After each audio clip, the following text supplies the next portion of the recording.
কোরআন কোরআন কোরআন মানুষের মুক্তির জীবন বিধান। কোরআন স্রষ্টার সেরা দান, পথহারা মানুষের। আসসালামু আলাইকুম প্রিয় দর্শক, আপনারা যারা দেশে আছেন প্রবাসে, সবাইকে জানাই অনেক অনেক প্রীতি ও শুভেচ্ছা। শুরু হলো এনটিভি আয়োজিত এবং লাভ হলো নিবেদিত পাক্ষিক অনুষ্ঠান কোরআন ও নেশা। আপনাদের সাথে আছি আমি জাইনুল আবেদিন আজাদ। আর আজকে আমাদের মাঝে অতিথি হিসেবে উপস্থিত আছেন বিশিষ্ট আলেম মুফতি সাইফুল ইসলাম। আসসালামু আলাইকুম ওয়া রাহমাতুল্লাহি ওয়া বারাকাতুহু। প্রিয় দর্শক, আমরা আজকে পবিত্র কোরআনের সূরা আল আরাফের 59 থেকে 64 এই 6টি আয়াতের তেলাওয়াত শুনব তরজমা। 6টি আয়াতের চমৎকার তেলাওয়াত শুনলাম তরজমা। প্রসঙ্গত এখানে আমাদের জানা সেই নূহ নবীর ঘটনা এখানে এসছে। আমাদের সমাজে হযরত নূহ আলাইহিস সালামকে নিয়ে অনেক কথা আছে, অনেক গান হয়েছে, অনেক কাহিনী হয়েছে নানাভাবে। পবিত্র কোরআনের এই কাহিনীতে বিষয়টা কিন্তু আমাদের গ্রামে গঞ্জে ছড়িয়ে আছে। তো এখন যদি আপনি কোরআনের আলোকে যদি নির্দেশটা আমাদের বলতেন, বুঝিয়ে দিতেন, কি বলা হয়েছে এ কয়টি আয়াতে? অনেক অনেক ধন্যবাদ। আলহামদুলিল্লাহ ওয়াসসালাতু ওয়াসসালামু আলা রাসূলিল্লাহ আম্মা বা'দ। নূহ আলাইহিস সালাতু ওয়াসসালাম তিনি ছিলেন উলুল আজমি মিনার রাসূল, অর্থাৎ অতি সম্মানিত 5 জন রাসূলের একজন। এবং নূহ শব্দের একটি অর্থ আছে যে অধিক ক্রন্দনকারী। তিনি আর কি এতটা নম্র স্বভাবের ছিলেন এবং এতটা আবেগপ্রবণ ছিলেন তার উম্মার ক্ষেত্রে যে তিনি 950 বছর তিনি দাওয়াতি কাজ করেছেন, যাতে করে তার জাতির মাঝে যারা এসছেন, তিনি কয়েকটা প্রজন্ম পেয়েছেন, লম্বা হায়াত পেয়েছেন তিনি। এই কারণে তার কওমের মাঝে বা জাতির মাঝে ধৈর্যেরও পরীক্ষা দিতে হয়েছে, প্রজন্ম ছিল এবং তিনি বিশাল ধৈর্যের পরীক্ষা দিয়েছেন। আমরা নিশ্চয়ই জানি যে নূহ আলাইহিস সালাতু ওয়াসসালাম একটা পর্যায়ে বাধ্য হয়েছিলেন বদদোয়া করার জন্য। তো এর আগে তিনি এই জাতিকে কিভাবে দাওয়াত দিয়েছেন এবং তার জাতি তাকে কি বলেছে, আমরা হয়তো মনে প্রশ্ন আসতে পারে আমাদের যে নূহ আলাইহিস সালাতু ওয়াসসালামের যে ঘটনা, এটা তো হাজার হাজার বছর আগে, সেটা আমাদের আসলে কি কাজে লাগবে? আমরা যদি কোরআন খুলি তাহলে দেখব যে কোরআনে কারীমের মধ্যে অসংখ্য আয়াত আছে, অসংখ্য আয়াত, যেটাকে আমরা বলতে পারি যে ইতিহাসের পাতা থেকে, অর্থাৎ আমাদের অতীত ইতিহাসের এমন অনেক ঘটনা আছে যে ঘটনাগুলো আল্লাহ রাব্বুল আলামিন আমাদেরকে এই জন্য জানিয়েছেন যাতে করে আমরা শিক্ষা লাভ করতে পারি। ইতিহাস তো মানব জীবনের যাপিত জীবনের চিত্র। জি, এবং আমরা এর আগে প্রায় একটা কথা বলে থাকি যে ইতিহাস থেকে শিক্ষা নাও। তো এখানে আল্লাহ সুবহানাহু ওয়া তাআলা বিভিন্ন জাতির কথা উল্লেখ করেছেন, নবী রাসূলগণের কথা উল্লেখ করেছেন, এবং তারা তাদের জাতির কাছে যেভাবে তাওহীদের পয়গাম বার্তা পৌঁছে দিয়েছেন এবং যারা অস্বীকার করেছিল তাদের অবস্থাটা কি হয়েছিল সেটা তিনি আমাদের জানিয়েছেন, যাতে করে আমরা সতর্ক হতে পারি। তো নূহ আলাইহিস সালাতু ওয়াসসালাম এই তার জাতির কাছে বারবার তাওহীদের বার্তা তিনি পৌঁছে দিয়েছেন, দাওয়াত দিয়েছেন, এবং তিনি বারবার যে কথাটি বলেছেন যে দেখো, আমি কিন্তু তোমাদের জন্য ভয়ঙ্কর আযাবের আশঙ্কা করি যদি তোমরা আল্লাহ তাআলার প্রতি ঈমান আনয়ন না করো। একটা কথা কিন্তু না বললেই নয়, সেটা হলো আমরা দেখি যে প্রত্যেক নবী রাসূলগণ আল্লাহ রাব্বুল আলামিনের প্রতি এক, আল্লাহ সুবহানাহু ওয়া তাআলার প্রতি ঈমান আনয়নের কথা বলেছেন। বার্তাটা একই, হ্যাঁ, বার্তা এক। এবং আরও যেটা গুরুত্বপূর্ণ সেটা হলো সেই জাতিতে দেখা গেছে সবাই তারা আল্লাহ রাব্বুল আলামিনকে জানতো, চিনতো, কিন্তু ভুলটা কোথায় ছিল? তার সাথে তারা আরও কিছু নিজেদের মন গড়া ইলাহ তৈরি করেছিল, মানে সেখানে তারা প্রবৃত্তিকে যুক্ত করে ভ্রষ্ট হয়েছে। রাইট। এখন এই কারণে দেখা গেছে যে তারা আল্লাহকে বিশ্বাস করত, পাশাপাশি এই বিশ্বাসটাকে তারা ছড়িয়ে দিয়ে ওই যে একটু আগে যেটা বললেন যে প্রবৃত্তির অনুসরণ করে কিছু যুক্ত করেছিল, এবং এটাই ছিল তাদের শিরকে চলে গিয়েছে। এটাই ছিল তাদের ধ্বংসের কারণ। তো আমরা আজকের এই সমাজে আমাদের মুসলমানদের মধ্যেই আমি দেখব আমাদের মাঝেই এমন অনেকে আছেন যারা আল্লাহ তাআলার কাছে চান, আল্লাহ রব্বুল আলমিনকে নিজের মালিক বলে ঠিক জানেন, আবার তাদের মাঝে এমন অনেক বিশ্বাসও কাজ করে, ভ্রান্ত বিশ্বাস, যে আসলে এটার জন্য আমার অমুকের কাছে যেতে হবে, এই সমস্যা নিরসনের জন্য অমুকের কাছে যেতে হবে। অর্থাৎ আল্লাহ তাআলার যে ক্ষমতা, সেই ক্ষমতা আমাদের অনেককে আমরা দেখি যে তারা এই ক্ষমতা আবার অনেকের মাঝে বন্টন করে দিয়ে সেখানে তাদের আপনি যেখানে শেষ করলেন প্রসঙ্গত বোধ সেখানে বর্তমান সময়কে আমরা যুক্ত করতে পারি। অনেকে মাঝে মাঝে বলে থাকেন যে ইসলাম তো এক কথাই বারবার বলে এবং একই কথা কোরআনেও বারবার বলা হয়েছে এবং অন্যান্য নবীর কথা তো একই, এখানে নতুনত্ব কী আছে? না ভাই, ইসলামের যে বাণী সেখানে নতুন নতুন কবিতা হয় না, নতুন নতুন উপন্যাস হয় না। কেন্দ্রীয় বিষয় হলো মানুষ, মানুষের চরিত্র একই রকম। তো যে রোগের যে ওষুধ, সে ওষুধও দিতে হবে। নতুনত্ব নামে তো ভুল ওষুধ দেওয়া যাবে না। এখন মূল সমস্যা মানব জাতির যে প্রকৃত প্রভুকে চিনতে ভুল করা। এখন বর্তমান সময়ের দিকে তাকালে আমরা যদি সে ইতিহাসের দিকে যাই, তখন শিরকের একটি কাঠামো ছিল যে মূর্তি পূজা, এটা সেটা। আমরা টোটেম বিশ্বাসের কথাও জানি, কখনো বড় বৃক্ষকে, বড় পাথরকে, বড় পর্বতকে, বড় প্রাণীকেও তারা ষষ্ঠ জায়গায় বসাতো। এটা তো কুসংস্কার, অজ্ঞতা। তো সেই অজ্ঞতা কি বর্তমানে যে আলো ঝলমলে বিজ্ঞানের যুগে নেই? এখন আমার প্রভুকে চিনতে ভুল করি। কেউ পরাশক্তিকে প্রভু মানি, কেউ ডলারকে প্রভু মানি, কেউ সৌন্দর্য মণ্ডিত নারীকে প্রভু মানি, কেউ বিনোদন সংস্কৃতির নামে আমরা রিপুকে, তাড়নাকে যে মিটায় তাকে প্রভু মানি। শিরকের অংশীর সেই বিষয়গুলো কিন্তু এখনও আছে, নতুন রূপে আসছে। সময়ের সাথে যদি যুক্ত হয়, সময়ের বিষয়গুলো যুক্ত হবে, বিজ্ঞান যুক্ত হবে, অস্ত্র যুক্ত হবে, কেউ বড় বড় অস্ত্রকে প্রভু মানছে। মূল যে বিষয়টা, অর্থাৎ প্রকৃত প্রভুকে চিনতে ভুল করা, সে ভ্রান্তিবোধ এখনও আছে। অনেক ধন্যবাদ, খুবই গুরুত্বপূর্ণ কথা বলেছেন। এবং এই আলোকে পরের যে আয়াতটি এসছে, ক্বালাল মালাউ মিন কওমিহি ইন্না লানারাকা ফি দালালিম মুবিন, তিনি যখন এইভাবে তার জাতিকে বলতেন, তার জাতি তাকে তুচ্ছতাচ্ছিল্য করতো আর বলতো, বিশেষ করে জাতির নেতারা, হ্যাঁ, এবং তুমি গুমরাহিত আছো, তুমি ভ্রান্ত, তুমি মৌলবাদী, তুমি পিছিয়ে আছো, তোমার তো চিন্তা চেতনার কোনো আলো নেই, তুমি একই কথা বলছো, তুমি ব্যাকওয়ার্ড, আমরাই তো প্রগ্রেসিভ, আমরাই তো মুক্তির কথা বলছি, আলোর কথা বলছি, এই তুমি গুমরাহিত আছো, আমরা নই। সে একই কথা তো এখনও আছে। আমি সেটাই বলতে চাচ্ছি যে দেখেন, আমরা যখন কোনো কথা বলি বা কোরআন সুন্নাহর কথা বলি, মূল পথ এবং পাথেয়র কথা বলি, তখন আমাদেরকে অনেক কথা শুনতে হয়। বা যারা দ্বীনের কথা বলেন বা মূল প্রভুর কথা বলেন, মূল রবের কথা বলেন, তখন দেখা যায় আমাদেরকে অনেক কথা শুনতে হয়। তো এই জাতীয় কথাগুলো যে আমরা শুনছি, এটা শুধু বর্তমান সমাজেই হয়েছে ব্যাপারটা এমন নয়। এটা হলো আমাদের জন্য বড় একটা সান্ত্বনার জায়গা যে এটা হাজার বছর ধরে চলে আসছে। একটু আগে আমরা আলোচনা করছিলাম যে ইতিহাস থেকে শিক্ষা নেয়া, এই অতীত ইতিহাসে একই ঘটনা হয়েছে, আবারও পুনরাবৃত্তি হচ্ছে, যে কারণে ফলাফল যা হবার তাই হচ্ছে। বলছিলাম যে গুমরাহির কথা, আলোর কথা, এবং যারা গুমরাহির পথে চলছেন তারা নবীকে বলছেন তুমি গুমরাহিতে আছো। নবী কি বললেন? যে আমার সাথে তো গুমরাহি নেই, আমি তো রাসূল।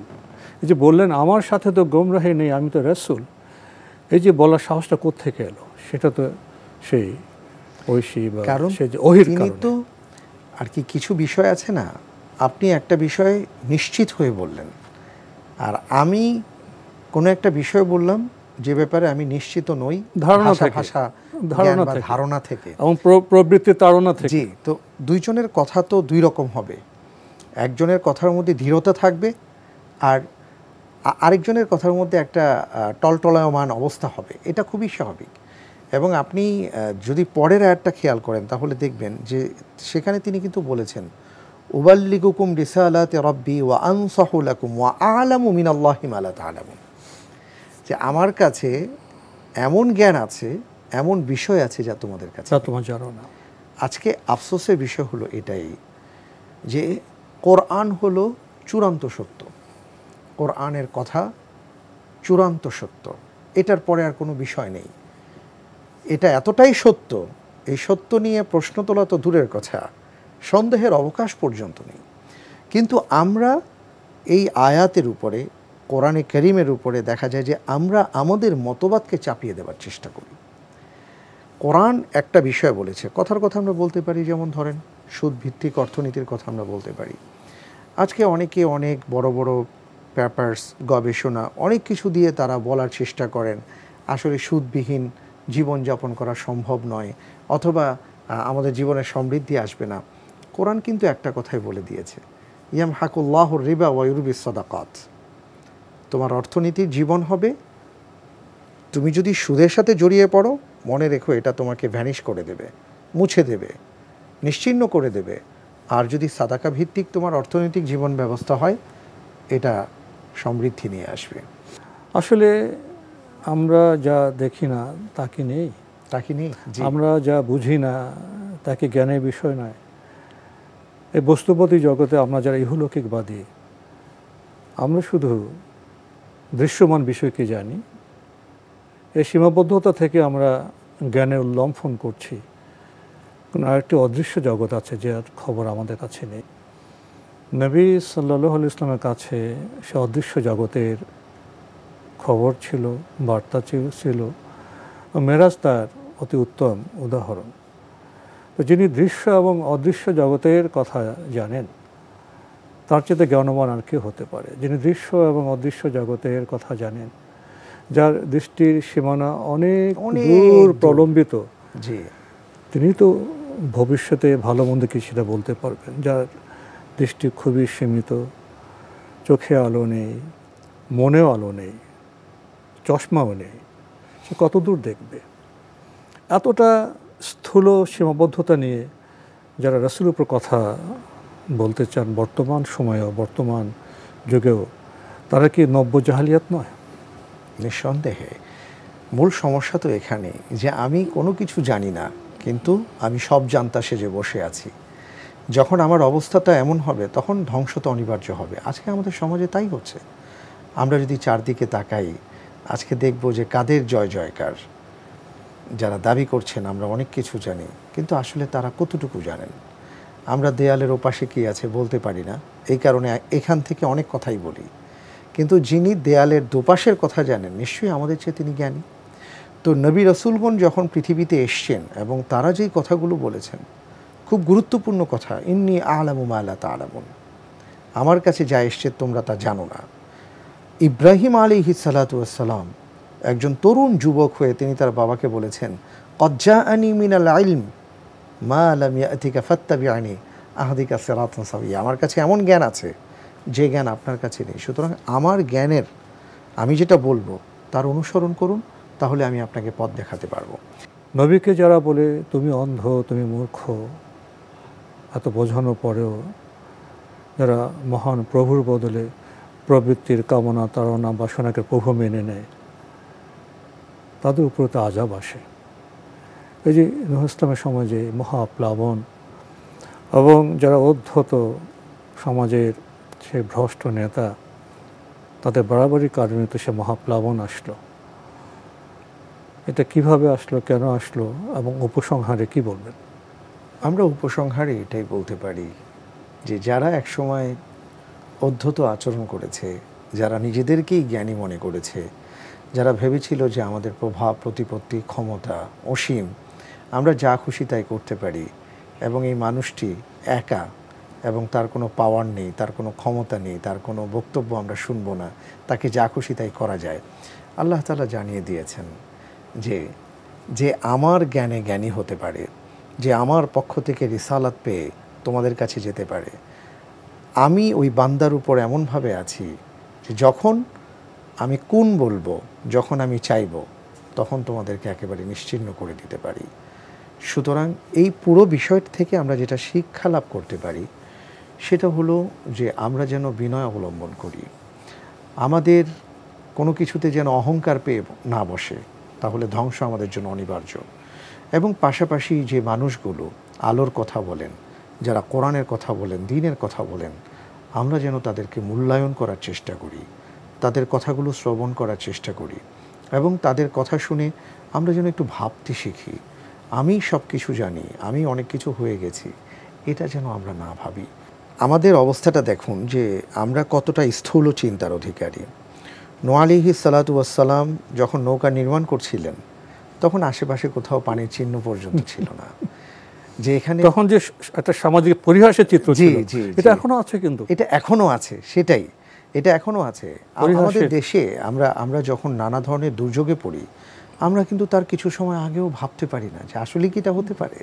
তখন আমরা নানা ধরনের কথা বলি, নানা ধরনের আমাদের মন্তব্য থাকে, পরবর্তীতে আমরা আফসোস করি।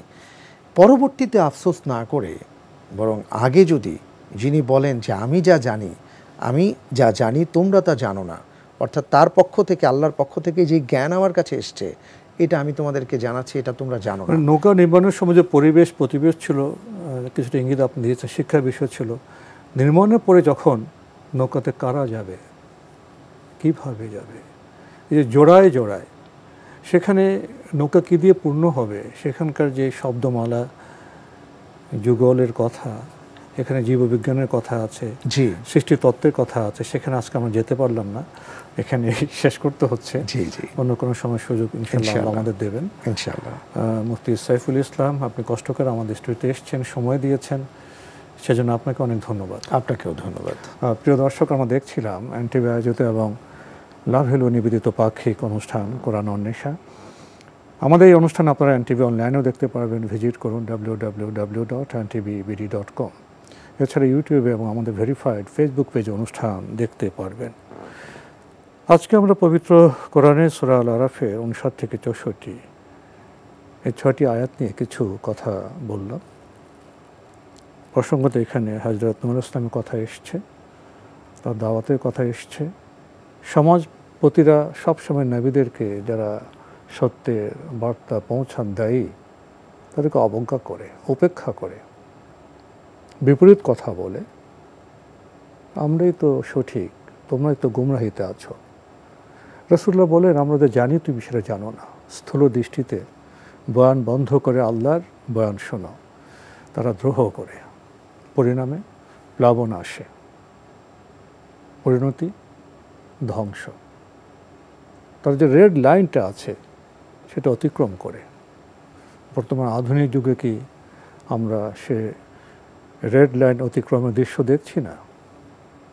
সমাজে, রাষ্ট্রে, বৃহত্তর বৈশ্বিক পরিমণ্ডলে রেড লাইট অতিক্রম করা উচিত নয় কোনো মানুষের, কোনো সভ্যতার। সেই বার্তায় বারবার নবী রাসূলুল্লাহ দিয়ে গেছেন, কিন্তু আমরা কি সেই বার্তা উপলব্ধি করব? মহান আল্লাহ আমাদের সবাইকে নিরাপদে রাখুন, রাখুন শান্তিতে। আসসালামু আলাইকুম। পথহারা মানুষের বন্ধু কোরআন, কোরআন ডেকে যায়, হতাশা কেটে যায়, শান্তির মোহনায় এ যে ফুরকান।